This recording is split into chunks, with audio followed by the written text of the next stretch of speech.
The Chicago Bears have made a trade. They have traded a 2025 6th-round pick for guard Jonah Jackson of the LA Rams. What's going on, guys? I'm back with another Chicago Bears news update video, which I'll be doing anytime the Chicago Bears news going on. A lot of news will be happening next week because free agency starts next week, so be sure to subscribe to the channel, turn on the post notifications for my instant reaction to every Bears move. And yeah, Ryan Poles decided to get in on the action before free agency even started. This trade cannot be official until March 14th.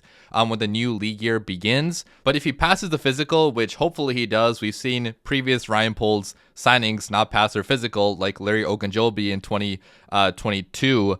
But if he passes physical, he will be a Chicago Bear. And this is actually the pick that we got from the Justin Fields trade. So if you guys remember, we traded Justin Fields for a conditional 6th-round pick. That could have been a 4th-round pick, but it only remained a 6th-round pick because Justin Fields did not play for the majority of the season. So basically swap Justin Fields for Jonah Jackson if you think about it. But overall, guys, my thoughts on the trade are that it's not a extremely sexy trade. Like, this is more of a guy that could be, an average starter, maybe above average, I would say. Now, he was a Pro Bowler in the past in 2021, and he was fairly reliable for Detroit. So I'm not going to say he's a bad player, but he's coming off a bad year last year with the Rams, in which he got injured a lot. But the Rams also played him a lot at center last year for some odd reason, even though he's only been a left guard for the majority of his career. So I think that being injured and also moving to center was not a good combination for him. That's why he had the terrible year. But,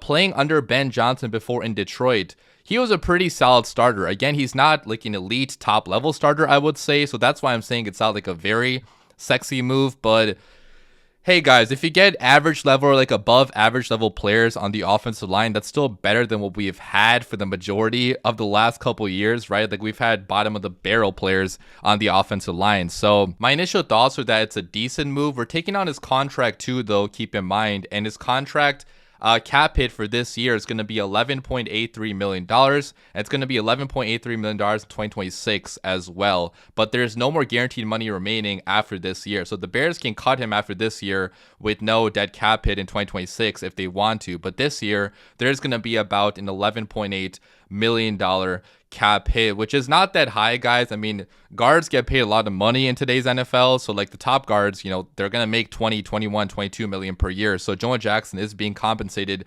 fairly reasonably for what his value is right now to this team. And I don't think this move prevents you from making more moves at guard. You should still try to sign a guard. You should still try to draft a guard in the NFL draft because the interior is still so weak right now for the Chicago Bears. It's nice to get Jonah Jackson in left guard to hopefully be the starter, but the Bears need a lot more help still at guard. So expect more moves to be coming. This is a pretty cheap acquisition in terms of draft capital given up, in terms of his cap hit. So that's why I think it's a fairly decent trade, because Ryan Poles is not investing a whole lot into this guy. And I also don't think this trade would have been made, without the input, the approval of Ben Johnson. So for Bears fans saying that this is another classic Ryan Poles trade where he's, giving up a 5th-round pick, 6th-round pick for a mid-offensive lineman, I think it's a little bit different this time around, only because he has the input of a very smart offensive mind in Ben Johnson. Jonah Jackson was a decent starter in Ben Johnson's scheme already. So,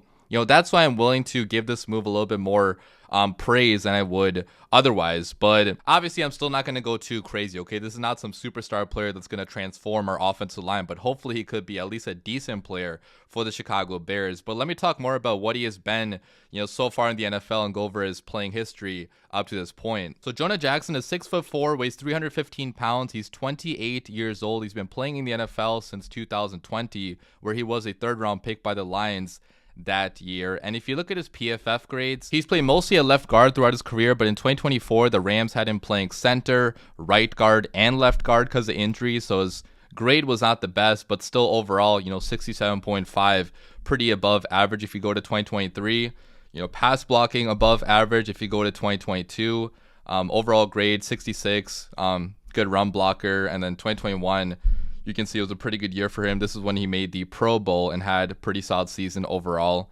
And then rookie year, you can see the stats right there. So, Yeah, you guys can see over his career, like he's been above average for the most part. He did make the Pro Bowl one year, which is, pretty nice. But the main thing I take away is that he knows how to play in Ben Johnson's scheme. Like he knows the blocking, responsibilities, what the scheme is going to be like. So that's one less player you have to teach everything to. And Jonah Jackson can help, mold the rest of the offensive linemen on this team. Like he can teach them what he already knows to block for Ben Johnson in this scheme. I think that experience is very valuable. That's probably why Ryan Poles made this trade, because he doesn't want to plug in a rookie left guard in front of Caleb Williams, where the rookie is going to have to learn everything immediately, and rookies usually struggle at first in this league. So, at least with Jonah Jackson, like he has been a starter in the NFL in a very good offense, in the Detroit Lions offense, under the same offensive coordinator we currently have. Well, head coach now, but with Detroit, he was the OC. Like he has experience working in that scheme. That experience is very valuable, even if he's not a superstar level player. You need guys that can hold their own on the offensive line. And the best part about this move is that we're buying very low on Jonah Jackson. If we signed him a year ago, his price would have been pretty high. I mean, that's why the Rams signed him to that big contract, because he's coming off a pretty good career with the Detroit Lions. Now, unfortunately, he got injured last year, and Sean McVay kind of screwed him over in some aspects by playing him at center when he was already injured, like moving him to a position where he had no experience really playing before. Again, that's why I think he had the bad 2024 season. So the fact that the Bears are getting him on a pretty nice discount, that's only possible because they're buying at the right time. And hopefully, this is the type of move where Ryan Poles ends up looking like a genius, because he swung for somebody using only a 6th round pick. In the 6th round, you usually can't get instant impact players anyway. So I think, trading the 6th round pick was a good trade, especially with where the Bears are right now. The Bears are trying to win football games right now, and a 6th round pick was not going to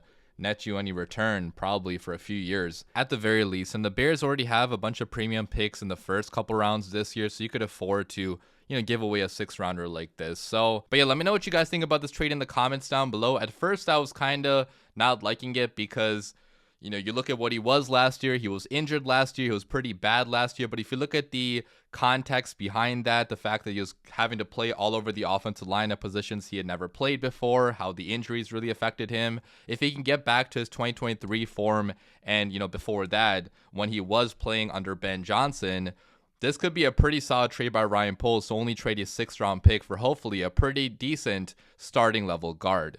Leave your comments down below, guys. As always, bear down.